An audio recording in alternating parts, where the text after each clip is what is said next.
So dito nga po mga kalingap mga ka-EDC, sponsor ni Beyonce na si Sir Leo di nagsalita na. So yan po yung ating pag-uusapan po mamaya mga kalingap mga ka-EDC. Pero bago po natin ipagpatuloy ang video ito sa mga bago pa lang po sa ating munting channel, huwag po natin kalimutang suportahan ang ama ng Kalingap, Kuya Val Santos Matubang at Kalingap Rob. At paunawa pa panoorin muna ang full video bago mag-comment para malaman ang nilalaman nito. So dito nga po mga kalingap mga ka-EDC, nakakalungkot lang po dahil nga po sa kung kailan natapos na po yung bahay po nila Beyonce, kung kailan na i-turn over na po ay nagkaganito nga po na nagkagulo-gulo ang sponsor at ang kalingap. At yan nga po mga kalingap, dito nga po nagsalita po itong si Sir Leo din nga po at nag-comment. At ang sabi nga po niya dito, walang bakod sinabi ko. Pero nagkagulo dahil dyan. Okay na sana pero ngayon bawi naman. Pera o bayong ba talaga tayo dyan? Hayaan na yung pamilya na yan. Anong gusto nila gawin? Sana kasi karapatan nila yan. At ito pa po mga kalingap, yung isa pa pong comment nga po ni Sir Leo din po. Good eve sa lahat. Okay na sana si Kalingap Rob. Dahil malaki na daw ang nagawa pero ngayon back out naman. Nagkagulo dahil dyan. Ngayon hindi na itutuloy, kawawa ng pamilya na yan, pinagsasabihan na ng kung ano-ano. So yan po yung comment nga po ni Sir Leo din nga po. At yan nga po mga kalingap, para sa atin nandun na po na naumpisahan na po na naipatayo po yung tindahan po nila Beyonce.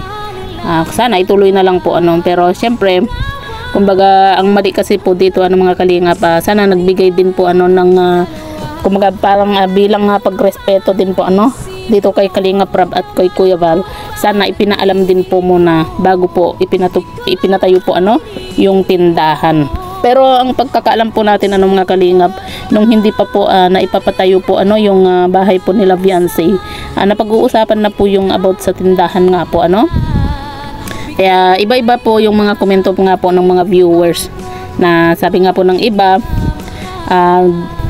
dati naman na daw pong napag-uusapan yung about nga po sa tindahan nung hindi pa po naipapatayo po yung bahay po nila Beyonce. Dapat daw po isinabay na daw po yung tindahan sa pagpapagawa po ng bahay nga po nila Beyonce para hindi nga po masira po yung view po nung bahay.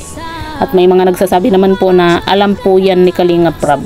Kasi nung vlog nga po daw dito nga po sa Tambalang EDC sa part 73 or 74 kung hindi po ako nagkakamali po nakita na raw po ni Kalingap Rob yung binubutasan po sa harap.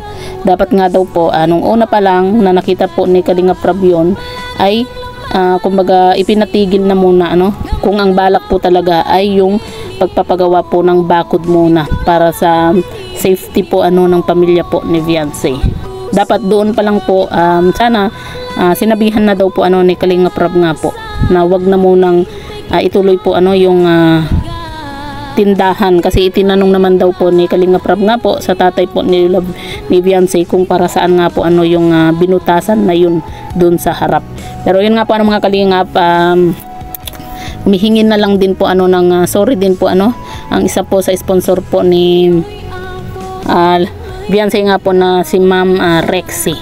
At dito nga po mga kalingap, nakakalungkot lang po kasi kung kailan po natapos na po yung bahay po nila Beyonce, saka naman po ganyan na nagkagulo-gulo, diba? Nung hindi pa po tapos yung bahay po nila Beyonce, tahimik po lahat. At yan nga po mga kalingap, humihingi na rin po ng pasensya nga po itong si Ma'am Rexy nga po dito nga po sa pamilya po ng ni Kalingap Rob, maging kay Kuya Val na din po mga kalingap. Pero yan nga po mga kalingap, ang kailangan lang naman po dyan ay pag-usapan na lang po ni Kalingap Rob at ng sponsor nga po para wala na pong gulo. Kumbaga mag-usap na lang po sila kung ano ba talaga yung dapat unahin, kung ano po yung dapat na gawin para sa ikakabuti po ng pamilya po ni Beyonce. So kayo po mga kalingap, po yung masasabi nga po ninyo patungkol po dito, i-comment nyo lang po sa ibaba at babasahin po natin isa-isa.